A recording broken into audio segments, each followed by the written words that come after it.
Soraye, you can get started whenever you're ready. All the people are here, Julie? Okay.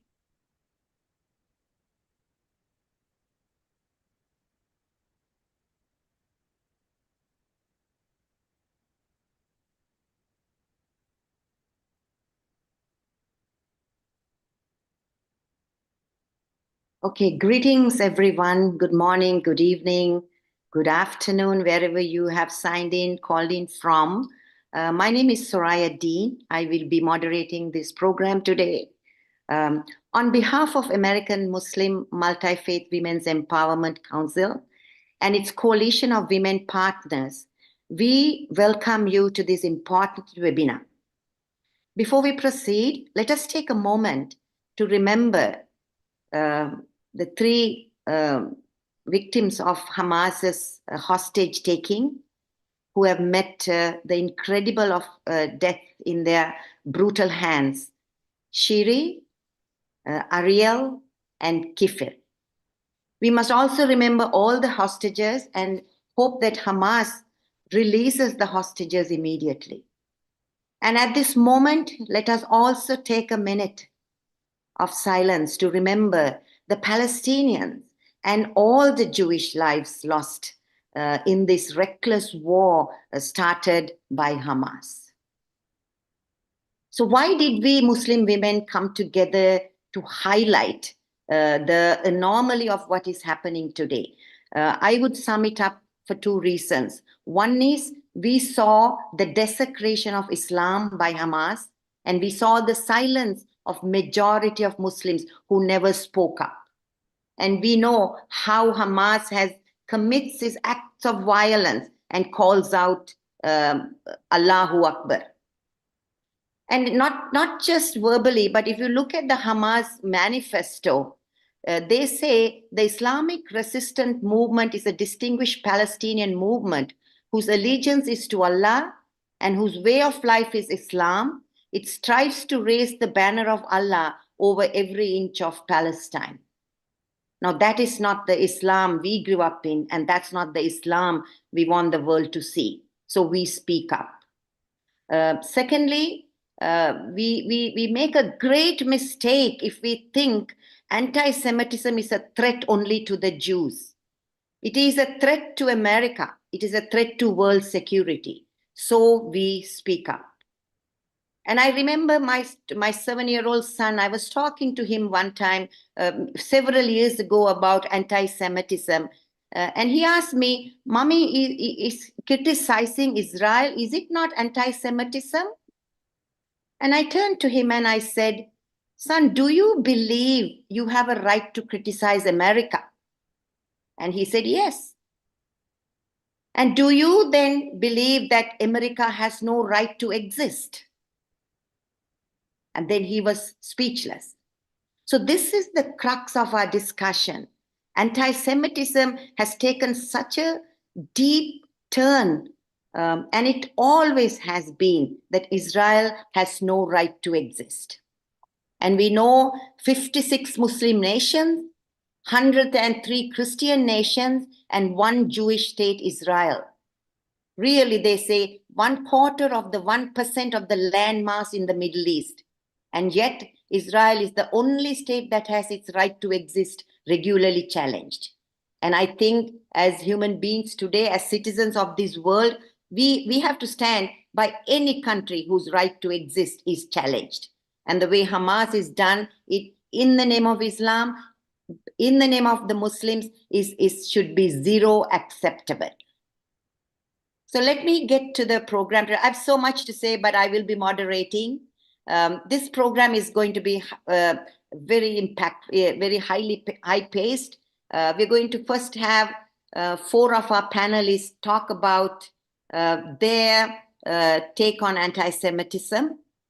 We know some of the sources are our civic organization, then the inaction of the Muslims per se at large, some theological strains we see in anti-Semitism, and we see a silence culture that has emboldened anti-Semitism.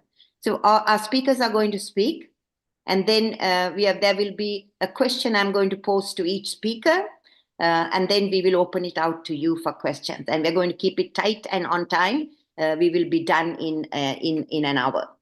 So our first speaker will be Anila Ali. Anila is a native of Pakistan. Anila is a retired California public school teacher. She's a Muslim philanthropist, author, and women's rights advocate. Anila is also the CEO of American Muslim Multi-Faith Women's Empowerment Council. A centrist Democrat, she calls herself. Anila served as a delegate to the 2012 and 2016 Democratic National Convention. Anila, the floor is yours.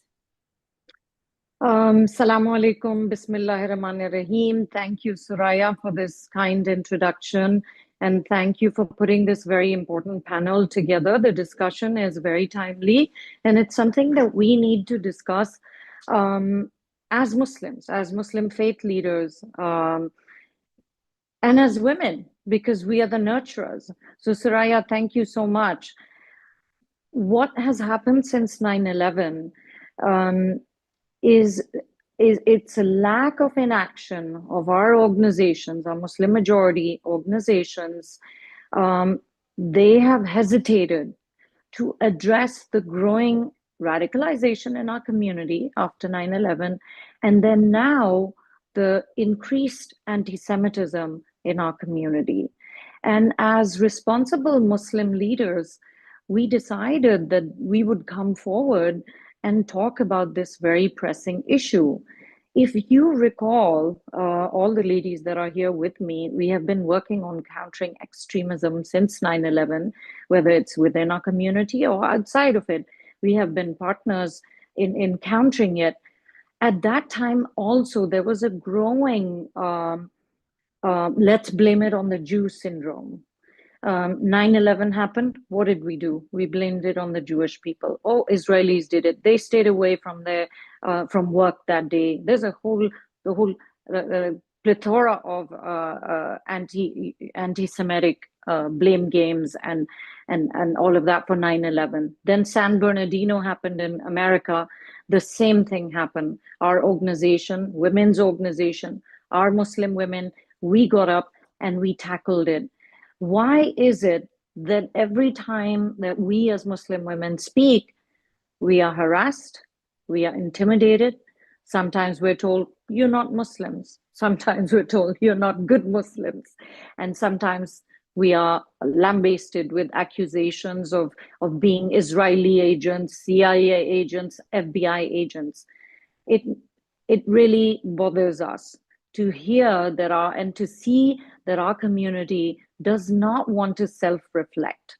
Why can't we talk about what's happening in our community, acknowledge what is right and what is wrong, and what we can do to improve it? How else are we going to grow stronger as a community? If we don't do that, we're not going to have a cohesive Muslim community, which in many ways I feel is happening. Recently, there's been a coalition of Muslim women that have, under the threat to their lives in living in America, I'm saying this, they came together, led by Lori Soraya Hedri, a Pakistani lawyer who was on the national board of the largest civil rights organization in America called CARE. She came together with all this coalition and she talked about how she was sexually harassed by the leader of this organization. And then after that, all these women came forward and said, I was harassed, I was intimidated, I wanted to speak out, one against misogyny, against patriarchy. So you can imagine that these organizations did not allow many of us Muslim women to speak against the patriarchy, the discrimination of women, the misogyny. They wouldn't allow us to talk about extremism. And we had no choice than to go outside of that and build our own organizations like Soraya has and I have, and say, we are Muslim women and we need to speak out. We did it at the risk of a lot of backlash. There was the Columbia University had this forum on multi-faith where we all went to find out what we can do with other Muslim leaders in America couple of them were imams. So we went up to them and we said, you know, you and I understand that anti-Semitism is used to do fundraising in the mosques and in our communities. Anti-Americanism is used to fundraise. The fear tactics are used to fundraise. What can we do to stop this kind of anti-Semitism? Because you and that imam, you know, the whole group of imams were Bosnians. And I said, Bosnia is like the perfect example of how Muslims and Jews can sit together, can learn together and grow, because they will be more prosperous. And after I went back and forth and I said, you know, this is about condemning violence that happened against Israeli women on October 7th. Islam prohibits it, condemns it. There is no tenet in Islam that would today condone it. He said, okay, sister, if I don't do that, I lose my job. A lot of imams who want to speak out have joined us. Some of them have joined us covertly. Some of them have joined us overtly. But do you think that that's the way to go forward? We live in America, for God's sake. We all have the freedom to speak, and yet our freedoms are violated by our own civil rights organizations, by own people. And this silence is going to cost us heavily.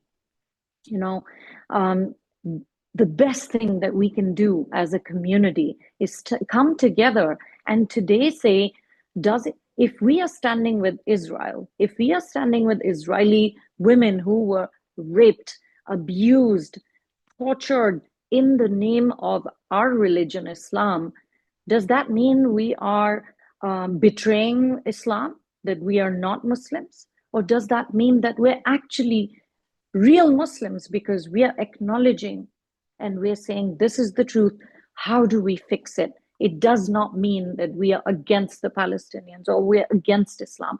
It actually means that we are against violence, we're against extremism, and we want to find solutions for problems. We want to help the Palestinians get there. And we know there's always a solution. Lies, hiding the truth, violence, and calling for jihad against Jews and annihilating a whole nation of people that we revere in Islam. The children of Abraham, the land of Israel is given to the children of Israel in the Quran by God. How are we standing here and saying that we need to kill them, they are our enemy? That's all against Islam. So this is why I think it's important to have that conversation, to strengthen our own community and continue to build instead of destroy. Thank you, Anila.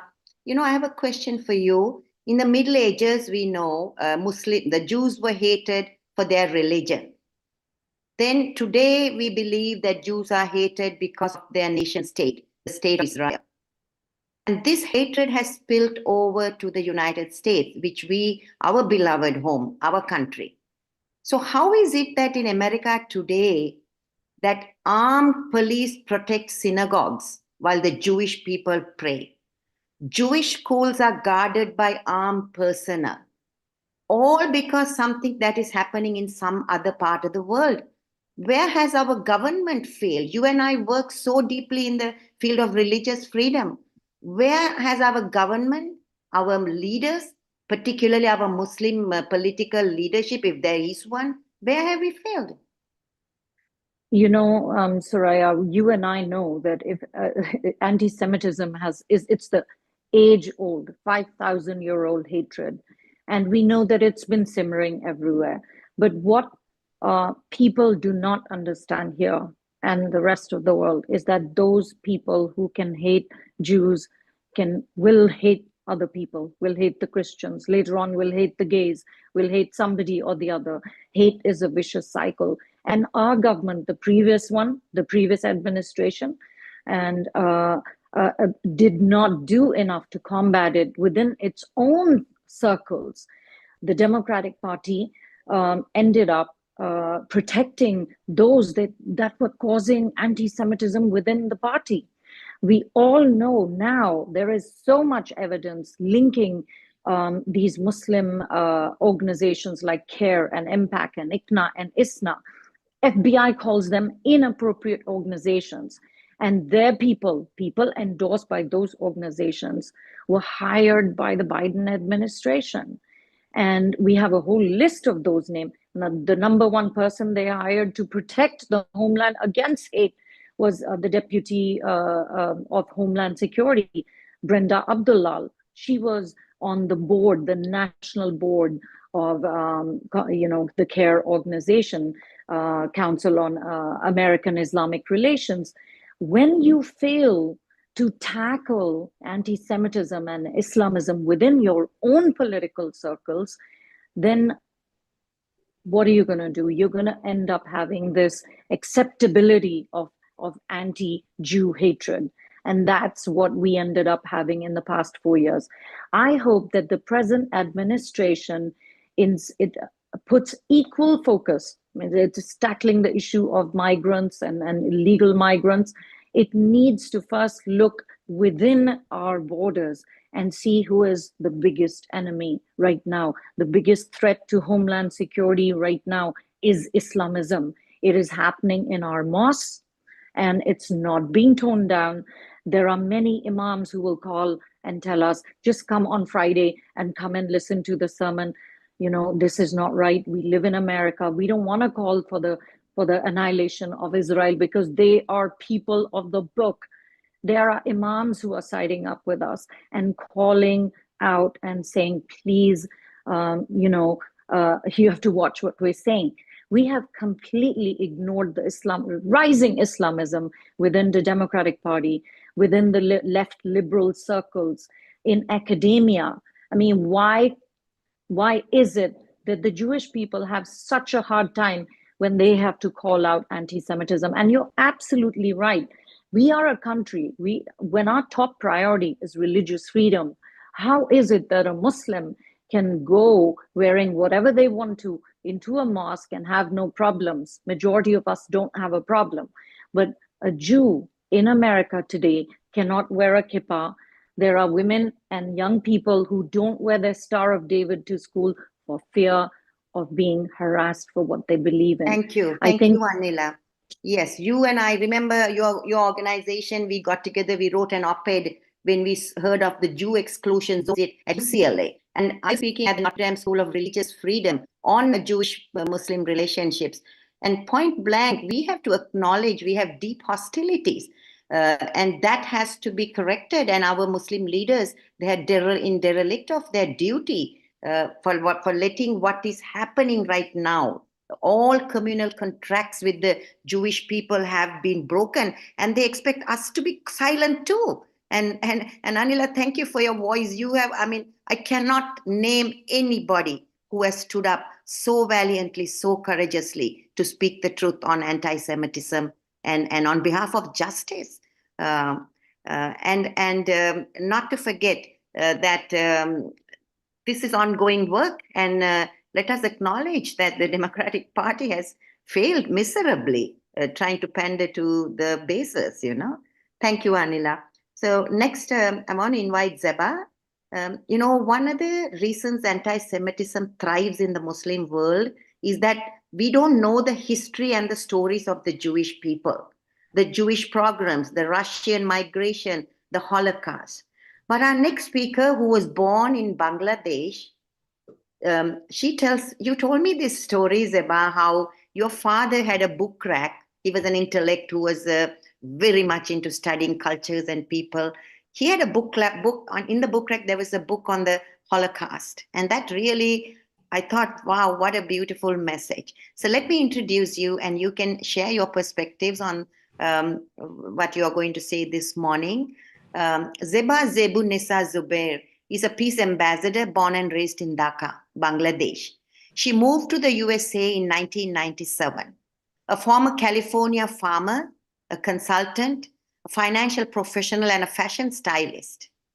She was the first Bangladeshi Muslim American to visit the state of Israel for Abraham Accords Peace Initiative, a delegation led by Farhaka and MVAC, that is Anila's organization, in 2022. Zeba, the floor is yours. Thank you, Suraya, Farhana, Anila Ali, and Manal to joining us today and giving us the like a good Muslim to speak to save the Islam. So I start with Holocaust since you asked the question with Holocaust. So we failed. We failed actually. Holocaust was over 80 years, but we failed to abolish anti-Semitism from the planet. Why my father keep those books? Because I have a Muslim family lineage in modern Bangladesh, like a Indian subcontinent, 350 years. I am very much vocal about anti-Semitism long time with Anila Ali and others, but people often silent us. You are Muslim. How could you be friend with Jews? How could you stand with Israel? But if you are a good Muslim, isn't it? You are belongs to Abrahamic faith. How many times, if you are a good reader of Quran, if you're Muslim, you are supposed to read Quran. You are supposed to pray 5 times a day. So how many times in Quran the Israel was mentioned? Different surahs. How many times, who is the prophet? There is a lot of prophet, maybe 15, 16 prophet name was mentioned in the even Holy Quran. I think Moses was more than 100 times was mentioned in the Holy Quran, along with other prophet. So I think when anti-Semitism is is not only rising for the Western values or global peace and security who are believing religious freedom, this is the biggest threat for our Islamic values. You are violating your own Islamic faith, which is based on Abrahamic faith, Abrahamic belief, like Judeo-Christian values. I came to USA because USA values that is based on Judeo-Christian society, based on that, and among with others joins later. That Judeo-Christian values match with my Islamic values. That's why I'm here. And also one thing, like who are our today's topic is anti-Semitism rising in Muslim world. Could be homeland Muslim. Homeland Muslim is American Muslim and global Muslim. Let's look at the thing. Where is the majority Muslim living in globally, geographically? 60% Muslim population is South Asia, India, Bangladesh, Pakistan, Sri Lanka, and other country. Only 20% Muslims are living in Middle East. Why is in USA very much? Where is the USA in? Where is the South Asian Muslim voices in USA? You know, who are the Muslim? Muslim is the follower of Islam, but Muslim has also 50, 60, 70, 100 shade of grays. But if you follow Islam, if you claim to be a Muslim, then you cannot ignore Judaism and Christianity. The current day, anti-Semitism, I'm telling a modern day, I will start from that 6 days war happened in state of Israel with 5 other Muslim countries. 6 days wars and 5 Muslim country, and all the Muslim country lost over there, because then all the Muslim country fear of existence of state of Israel, because they lost Golan Heights, they lost Gaza from Egypt, and Jordan. Those history is never spoken to the media or historian or educator. We didn't teach properly to our children generation the real history, whether it's a faith-based history, whether it's geopolitics. And anti-Semitism is very much now these days, geopolitics is there. Then also the communal thing, because faith is very much a strong belief. If you can put to the hate, mix the hate with that works very, very viciously against certain community. Like how many Jews are living in South Asia? 60%, none. And this, if you see the psychology, is a propaganda with Islamic extremism with, jihadi mentality. They are hiding under sheep skin, like wolf under sheep skin. They are now, making friends with all the leftist values, or who doesn't believe, like ex-Muslim, who pretend to be secular Muslim. Their voice are very strong. If there is no Jews living in that 60 million population, why should we fear about Jews? We don't need to care about, because Jews are mostly living in the state of Israel, and another part is mostly in a Western country like USA and other Western countries. So why is there is a propaganda against West? Why you bother by West? What West doing? That is a geopolitics. And also another thing, who are the Muslim? Thank you, Zeba. Your time is up. Can you give me just 1 minute? I might forget. Who are the Muslim? Who are the representing Islam in modern era? Either the ex-Muslim or is the jihadist Muslim. Where is the ghost Muslim voices who are practicing Islam right way? Thank you. I will come to that point later on. Okay. Thank you. Our next speaker will be Manel. Manel is from Europe. We have 3.7 million Muslims in Europe. And in the Muslim world, we have 1 million Jummah khutbahs, prayers on Fridays. And we have 50,000 scholars graduating from Sharia institutes every year. And we have seen the most virulent anti-Semitism coming out of Europe. So Manel will talk about that, but I want to introduce Manel first. Manel was born in Tunisia. She's a researcher in environmental humanities and American studies, as well as international politics. She's a blogger on MENA issues at Europa blog. She collaborated as an expert on climate change, Arab Spring, and the gender equality with the European Commission. In 2021, she was elected as the president of the Liberal Women's section in Brussels City, and she's the president and founder of the European Association for the Defense of Minorities. And I remember talking with you, Manel, like me, you had gone to Israel and you were severely attacked and marginalized in the Muslim community. Normalization is something the Muslims don't want. 20 years ago, I was living in Los Angeles when I was invited to an event at the Israeli consulate, the consulate general's home, and I was ostracized by my community. And this is Islamic Muslim anti-Semitism. They do not want to get to the next level of exploring peace and solidarity with the Jewish people. Manel, the floor is yours. Thank you. Thank you so much. I would like to thank the organizers, mainly Soraye Deen and Anila Ali, and the American Muslim and Multi-Faith Empowerment Council for this initiative, and also for having me today. I'm really honored to be in this panel with outstanding speakers, and I would like to thank everyone for their insights. I will be speaking about the rise of anti-Semitism in Europe. So you have certainly heard about the different incidents that happened here in Europe. And I'm going to give you some figures that witness the rising anti-Semitism since October 7th. So there has been a significant increase in anti-Semitic incidents in Belgium and France since the onset of the Israel-Hamas conflict. Anti-Semitism has surged in Belgium following the Hamas assault on Israel that led to the conflict in Gaza. Anti-Semitic incidents have significantly increased in Belgium and France since the outbreak of the Israel-Hamas war following the Hamas assault on Israel. There are reports on anti-Semitism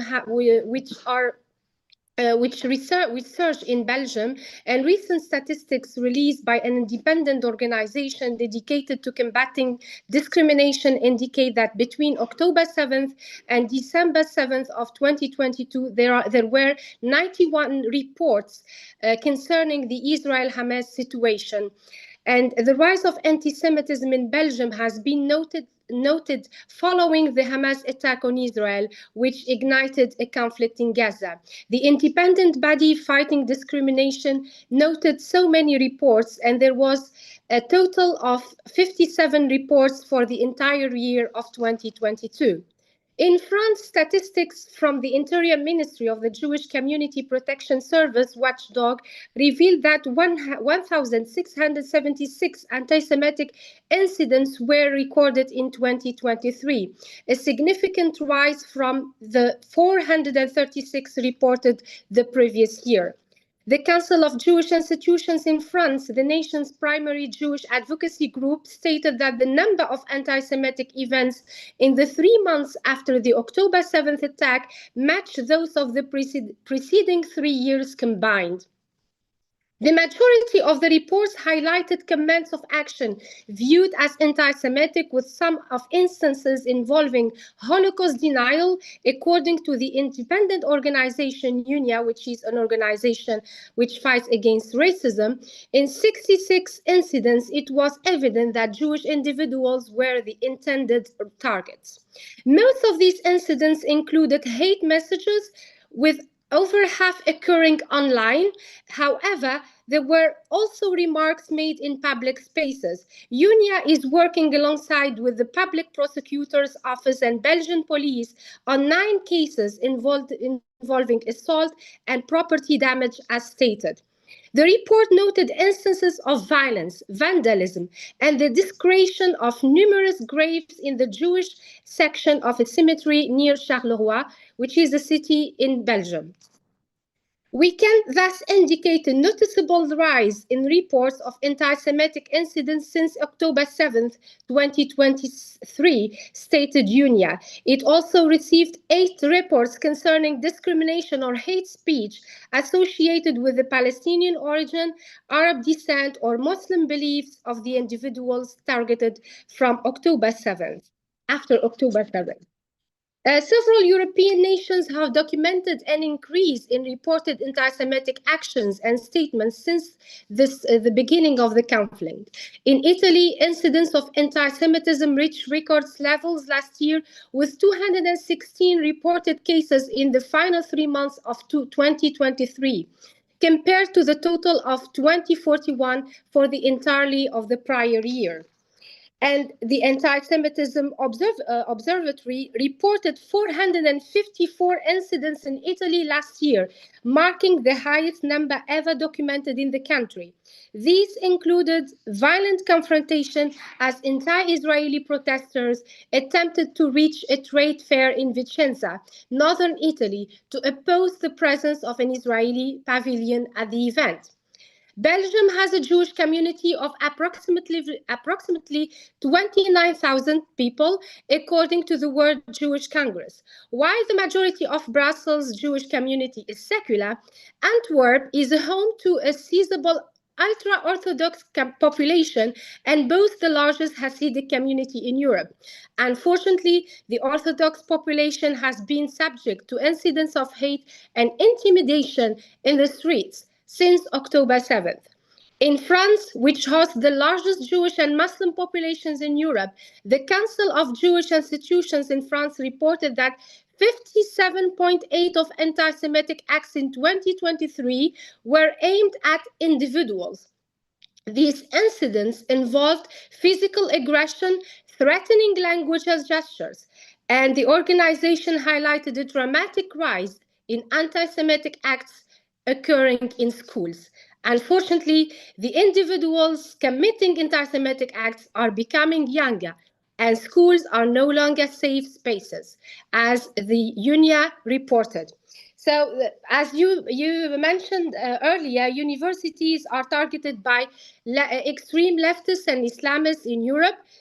I'm sure you heard about Rima Hassan, who went to Israel, and she couldn't accede to Israel with the delegation, and this is due to her anti-Semitic speech, also especially in ULB here in Belgium, in Brussels. So last year, in September 2024, she organized a conference with more than 500 students.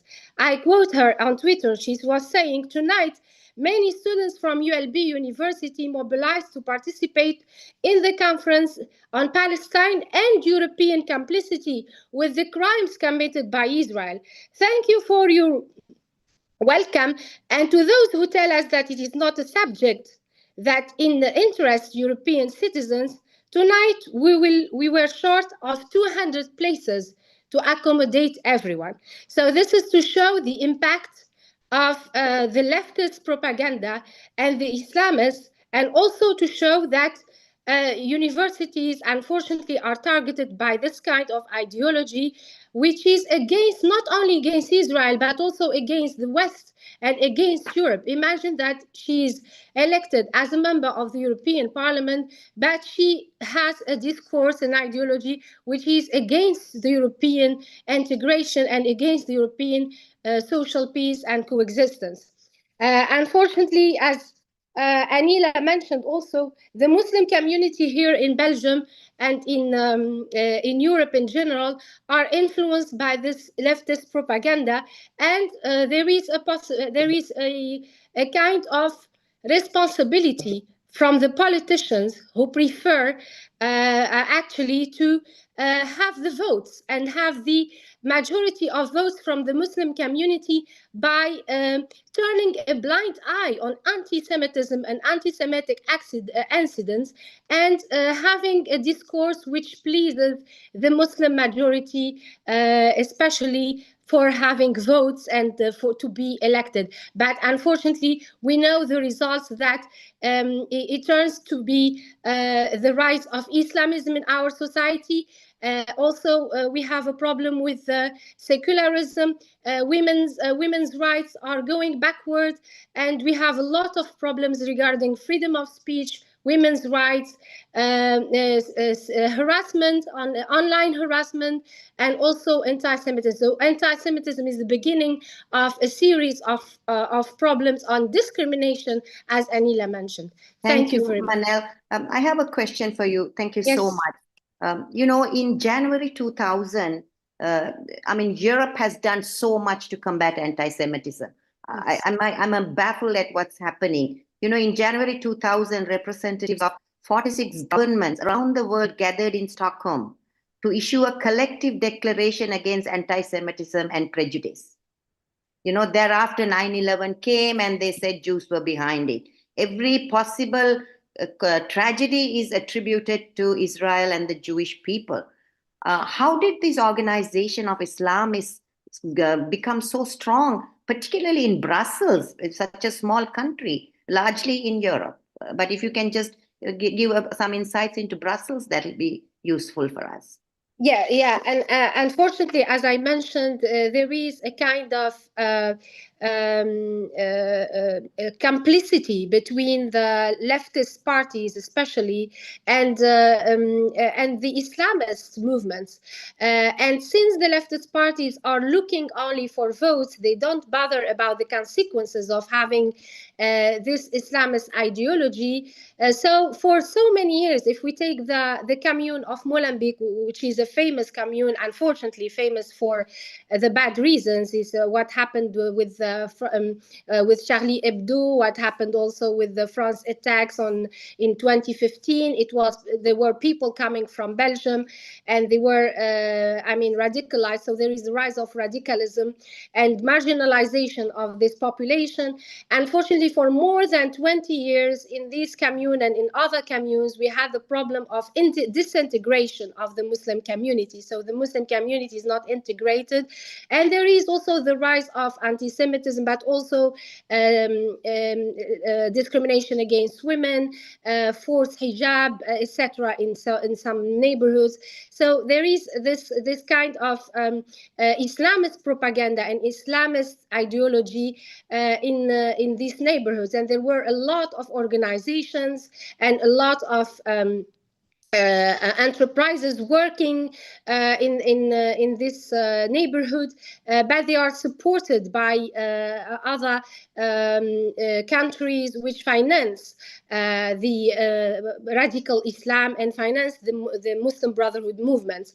So unfortunately, the leftists were seduced by this community because they want to get the votes, and at the end they got elected elected, and there were more than 20 years of Islamism in these areas, and I'm sure now there were a lot of parties who are trying to do, let's say, to fix the things, but unfortunately it's a very difficult situation that we are facing. Thank you. Yeah, thank you. Thank you, Manal. Thank you. You're welcome. Yes, we could listen to you more, but we have time Thank you. constraints. Yes. Sure. So before I get to our next speaker, anti-Semitism is the denial of Jews collectively exist with the right as everyone else. This is the double standard. And I remember, Farhana, after October 7th, we went to Israel. We met hostage families. And you said something so profound. You said, what if the Muslim world had condemned October 7th? What, and we didn't hear that.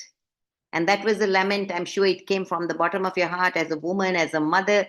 And I really reflected very deeply on that particular one statement. What if we Muslims collectively had condemned October 7th, which we didn't? So let me introduce our last speaker, Farhaka Khorshed. She's a Bangladesh-born American Muslim, an interpreter, family partner, community leader, a support for children and families, as well as an advocate for social and women's rights. She is the executive director of New England Bangladesh American Foundation, NEBAF, an advisory board member for the American Muslim Multi-Faith Women's Empowerment Council.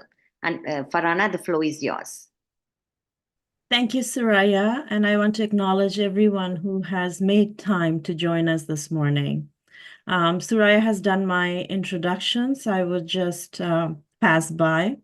I will just let everybody know a little background that I was born in Dhaka, Bangladesh, lived there for 12 years of my life.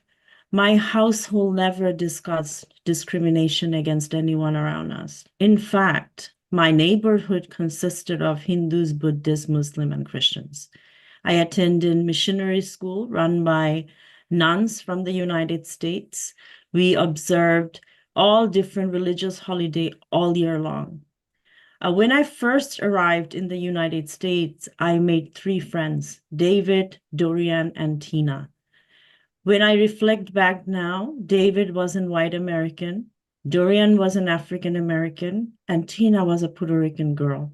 I was unaware of a thing called racism because I never was taught anybody was different than me. So when I witnessed the campus chaos and anti-Semitism rising and our Jewish community was being attacked, I was appalled. I was shocked that living in Bangladesh, I never could distinguish. And here, living in the US, among all different multi-background heritage, we are still facing this. Bangladesh has 0 population of Jewish.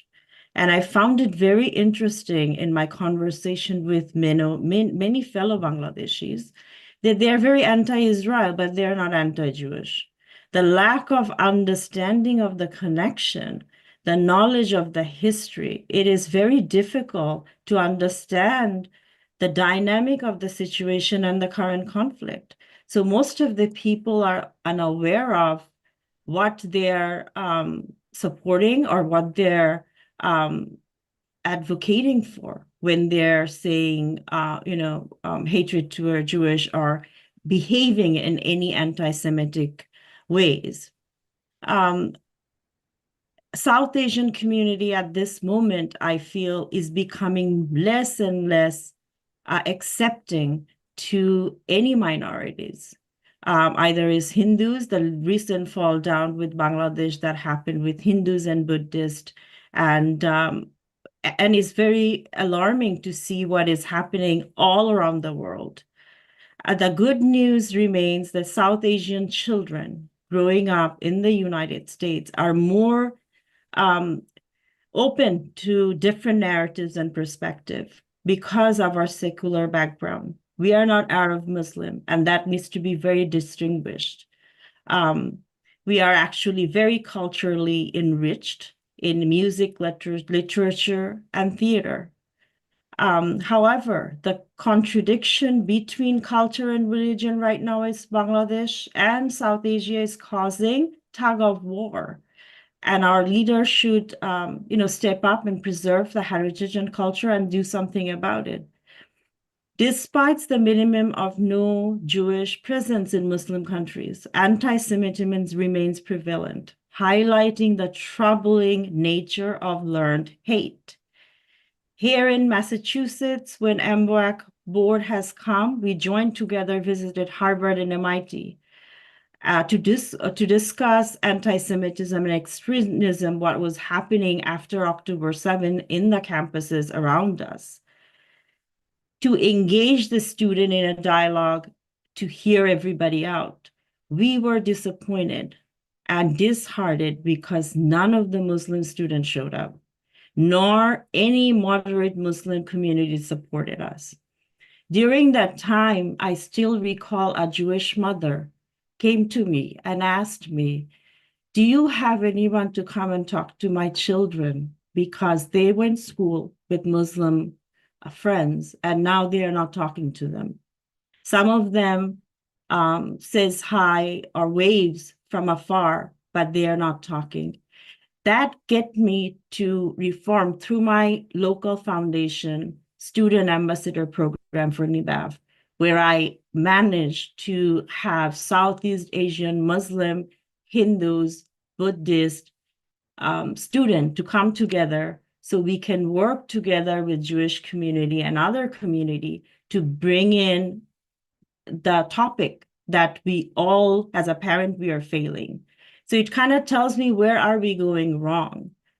October 7th, I watched in horror the bigotry unfolded upon our Jewish community members at astonishing rates in the 21st progressive society in the United States, here at home. The latest annual State of Anti-Semitism in America reports on February 12, 2025, alarming level of anti-Semitism online and social media, and continues to be the place where American Jews encountered the worsening trend of anti-Semitism from variety of sources, including white supremacists on the far right and anti-Israel extremists on the left. 69% of Jewish adults experienced an incidence and 83% among youth.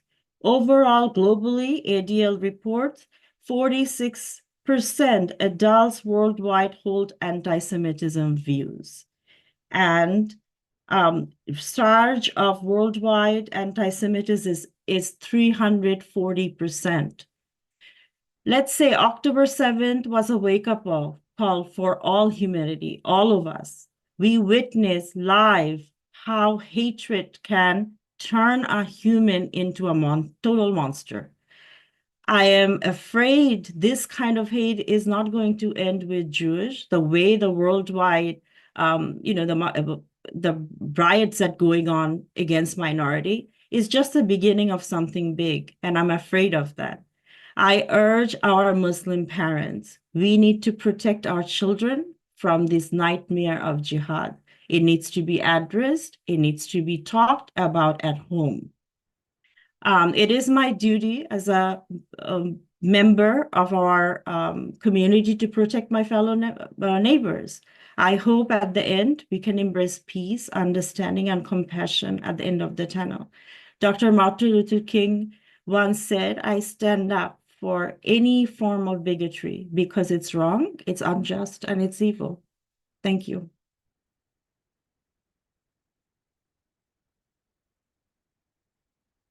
Thank you, Farhana.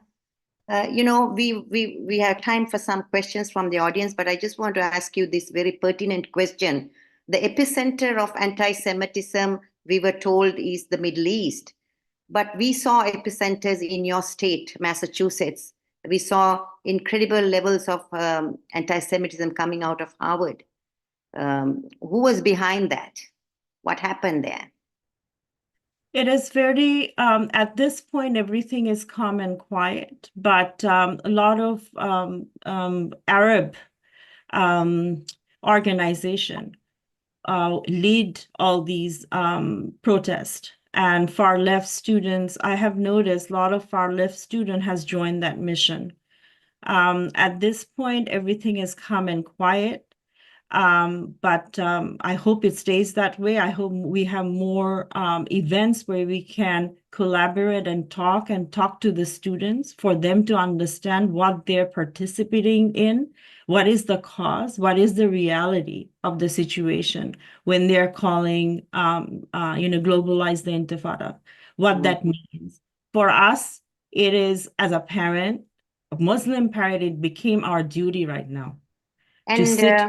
And Farhana, I'm sorry I have to interrupt you. And you said with some of the youth that you're working, you're getting that message through, right? Yes, we have beginning to established through different, like we are having the In Our Faith Iftar. We invite everybody. And this year I'm going to have all the student ambassadors speak about what they celebrate. Okay. Their different religion, different backgrounds. So I think that's the only way we can actually embrace the differences and live together in peace. Okay, thank you. At this moment, we are going to thank you all the panelists, exceptional insights, and we hope the listeners had good knowledge and insights into what we do and the rising anti-Semitism in the Muslim world and how we can stop it. It's not about talking the status quo, but what is important is that how we can address it effectively. At this moment, we're going to open it up for some questions. Anybody has questions? You can put it in the chat or you can unmute yourself and ask, because I like the unmute and ask. It gets very lively. We have only 10 minutes. Soraye, there's a bunch of questions in the chat. If you can have a look at the Q&A box that have been submitted in writing. Some good ones. I do not see any. Can you ask the questions, Julie? I do not see chats. Yeah, any in the chat. Okay, so we have a question at the top that says, can Muslims accept Israel? Is it possible to influence Muslims worldwide to accept a Jewish state and abandon the goal of destroying Israel? If so, how? We definitely, it's long overdue.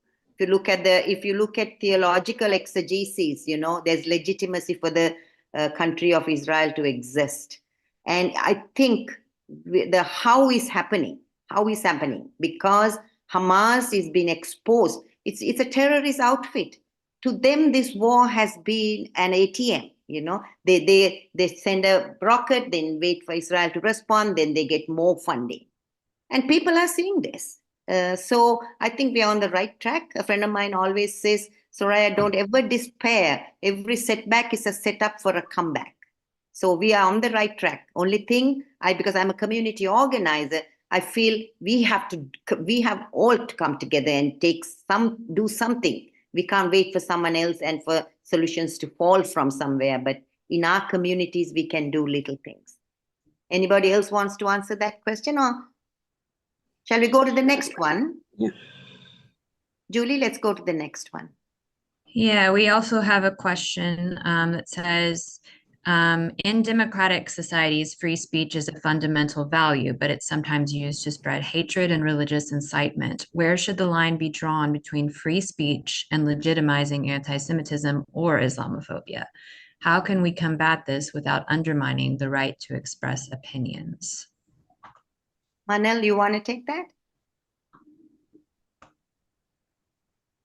Yeah, thank you. It's a very good question. I think in Europe we have good laws protecting, freedom of speech, but also we have laws which also fight against anti-Semitism, Islamophobia, homophobia, sexism, etc. So I think that the line is when you harass a person, when you want to undermine a person. I think when you are when there is violence, when there is hate speech, it's not freedom of speech.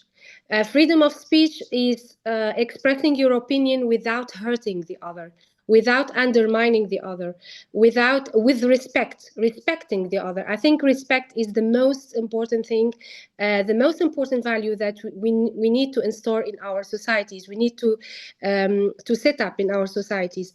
There is an organization in France which is called Respect Zone, and it fights again. I'm, by the way, ambassador in this organization, and it fights against all hatred, all forms of hatred, like anti-Semitism, homophobia, racism, anti-Muslim racism, etc. So whenever there is a hate speech, this is not free speech. Thank you. And I want to add, our constitution, guarantees free speech. It's very broad. The right to express ideas and opinions without government interference or punishment. And also there are lines. What is very important is that free speech is not, defamation is not protected by the concept of free speech. And lastly, true threats. Speech that threatens somebody's physical safety, we know is not protected. So I think we have to highlight that, and then get our elected officials, law enforcement, to really have some training and education on that. Because we saw in the recent past, lives were threatened, but nobody took action. So I think we have to keep on pushing the envelope. Julie? Great. We also have a question that says, what are Muslim parents doing to prevent jihadism from indoctrinating your children? Is this a true issue, as you mentioned? Perhaps some of us can share some practical things that Muslim parents do to counter that type of ideology.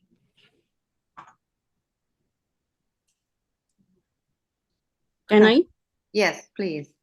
I think first thing, teaching start from the home. Like my family legacy teaches non-violence, and teach your children right faith, right Islam.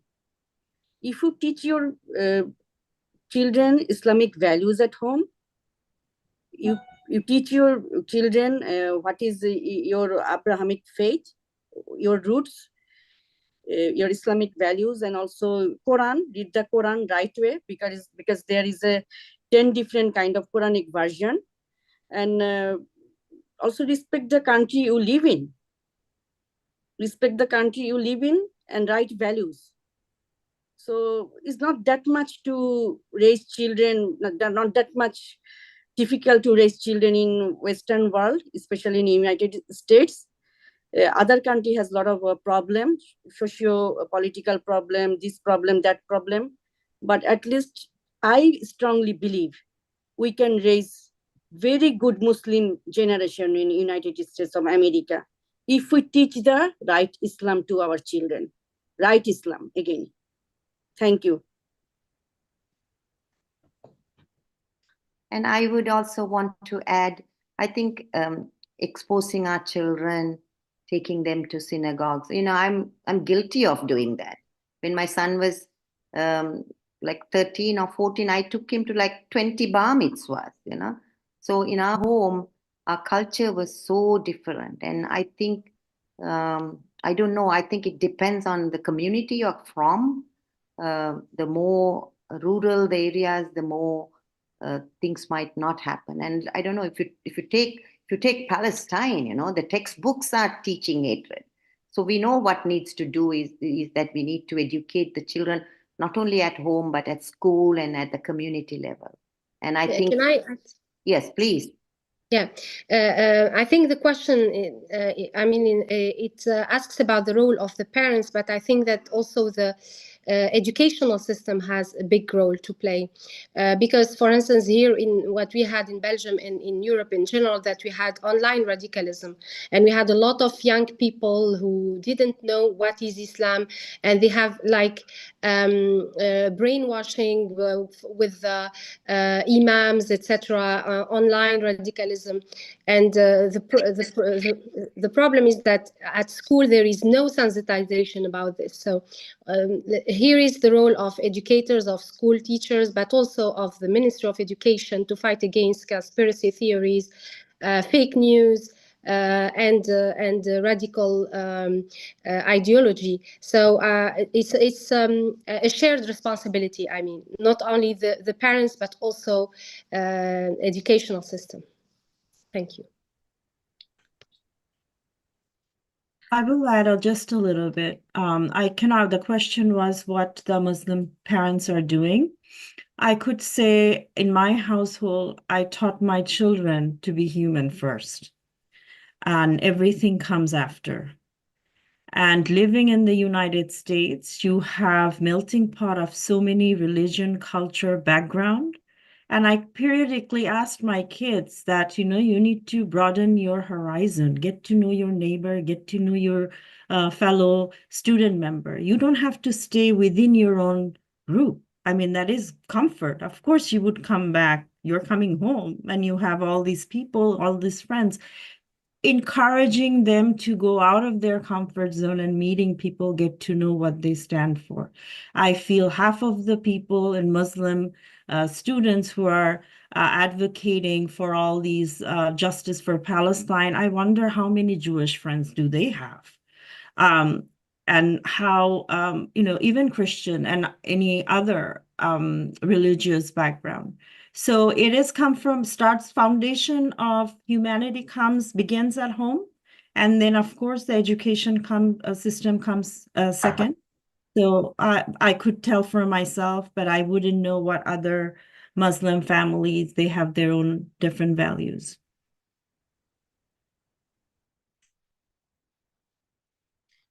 Wonderful.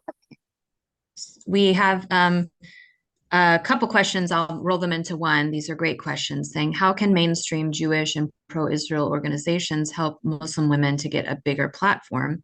And how can moderate Muslims like the women here be able to penetrate larger Muslim organizations to help change anti-Semitism?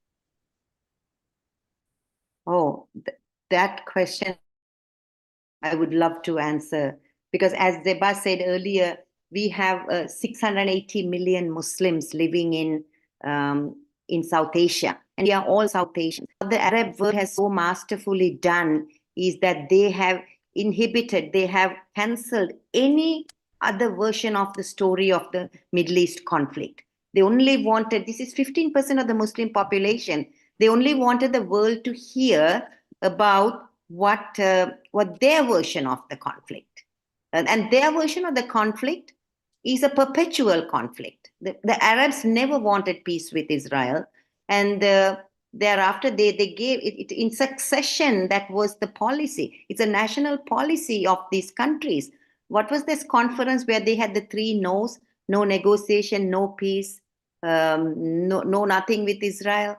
So it has been like that. So for us Muslim women, in fact, Anila is leading this charge in building a strong new Muslim women's voice in Washington, D.C. with our elected officials, because we need to be heard. And I would like for Anila to address that also. Anila, are you there? So support us. We need more support in every way to make our voices heard. Like we've been doing speaking, but it's so narrow, just one speech in one venue. No, we want to do campaigns. We want to show up and really speak the truth. It's not to say that the Muslim world stands accused. Rather, we have to take an inventory of where we are wrong, what can happen. May I? Yes. Yeah, one thing about there is a 1.9 billion Muslims in the world. How many of them are anti-Semitism? How of them are left Islam? But why is the media play a very big role? We always advertise the negative part of the Muslim community. There's a lot of like a leader like Anila and Soraye, they are fighting extremism and anti-Semitism long time. Where is their voices in the mainstream media? And why we're always somebody very jihadi mindset of bad example of Islam, we are giving them the floor in a Western media or other media. because good Muslim, there is a lot of good Muslim out there. Pardon? Hello? Can you hear?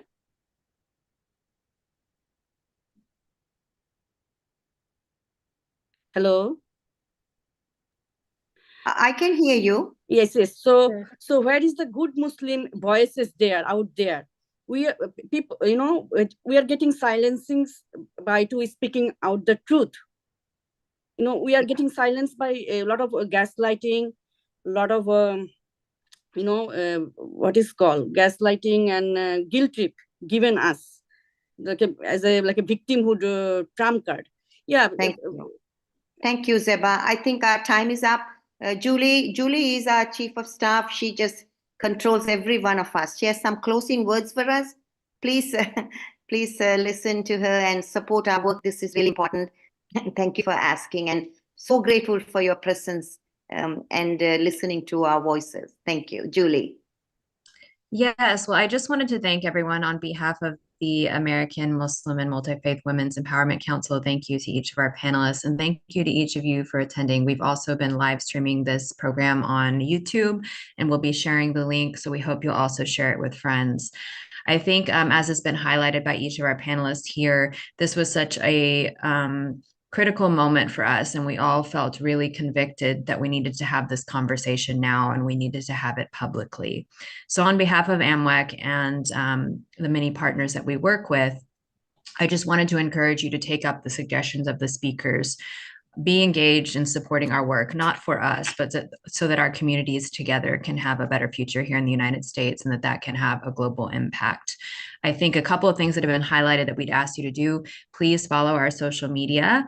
You can find all of these ladies through our page. Everyone has Twitter. You can find us on Instagram. Please keep track of the work and help to amplify those messages. I think one critical thing for us is beginning to build out networks. We want to let people who are having these similar convictions and thoughts know that they're not alone, that there are many people across the United States and globally who are thinking about the same things, who desire a better future for our children, who desire a better world, and who desire to be a part of that peacemaking, interfaith, bridge building work. And finally, I just wanted to comment to acknowledge very openly that we're having this conversation, as Soraye highlighted at the beginning, at what is a really, really dark time of grief and mourning for the Jewish community, for Israel, and with the funeral of the Bibas family today. And I just wanted to say again, on behalf of our organization, and I know so many in our networks, of saying, nothing really can erase the pain of what has already happened because of this rise in hate and extremism and anti-Semitism.